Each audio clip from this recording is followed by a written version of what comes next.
Guayanidad con Rafael Marrón González. ¿Qué es Manoa?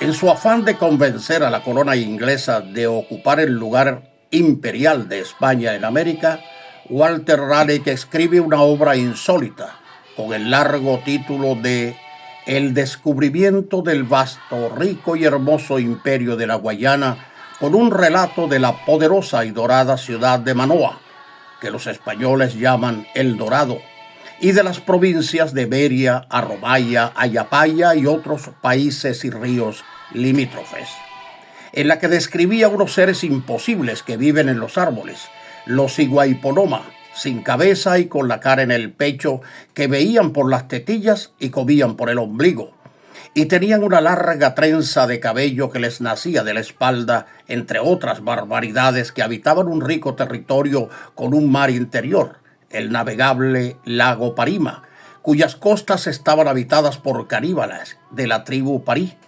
Uno de sus ríos era el Amapaya, rico en oro, pero sus aguas solo podían consumirse de día porque de noche eran venenosas.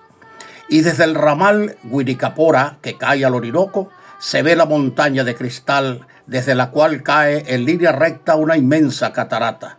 Y allí había diamantes y otras piedras preciosas cuyo brillo se veía desde muy lejos. Y contaba que existía una tribu integrada por mujeres, las amazonas, que tienen grandes cantidades de plata y oro y que una vez al año, en abril, se unen a los hombres, y si una de estas mujeres da a luz un varón, lo remite al padre, porque crían solamente las hembras. Y la capital de este inmenso reino era Manoa, construida de tal forma que podía desarrollarse como la capital más grande del mundo, que era una ciudad bañada de oro y plata, como para prescindir del propio sol, de la luna y las estrellas.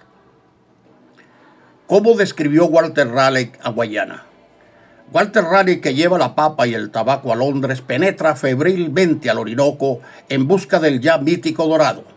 En esta primera incursión y derrochando vanidad histórica, bautiza Río Raleana al Orinoco.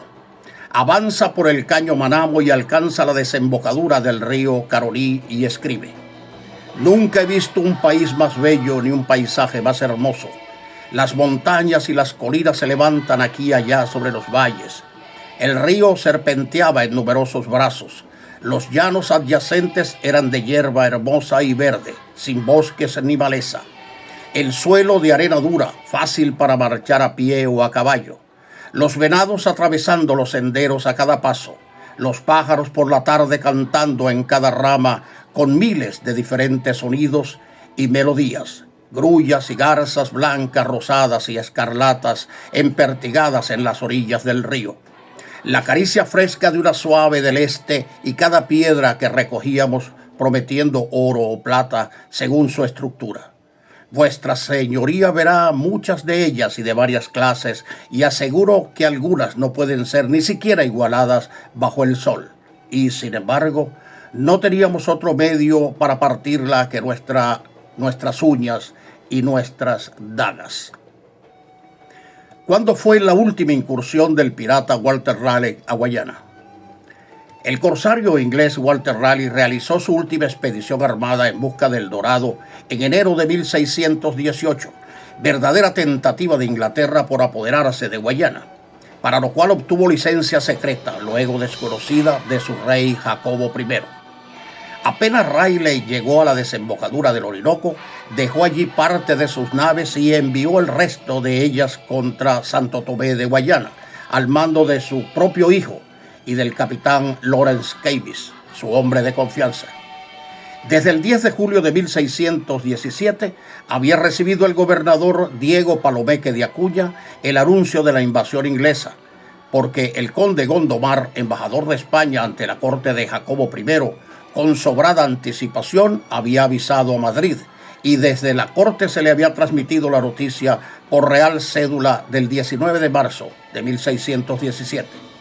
No obstante hallarse prevenido, la situación de Palomeque era desesperada, pues no contaba sino con el valor y con la audacia, ya que Santo Tomé era apenas un pequeño caserío sin defensa, y solo disponía de 57 individuos, en su mayoría bisoños, entre los que se encontraban 15 enfermos imposibilitados de tomar las armas, y con un racionamiento muy escaso de pocos mosquetes, 4 pedreros, 2 pequeñas bocas de fuego, que era todo lo que constituía la guarnición.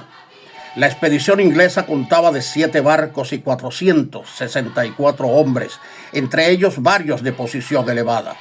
Aunque se ejecutó una tenaz defensa, los ingleses entraron en la ciudad en enero de 1618 y Palomeque murió luchando denodadamente.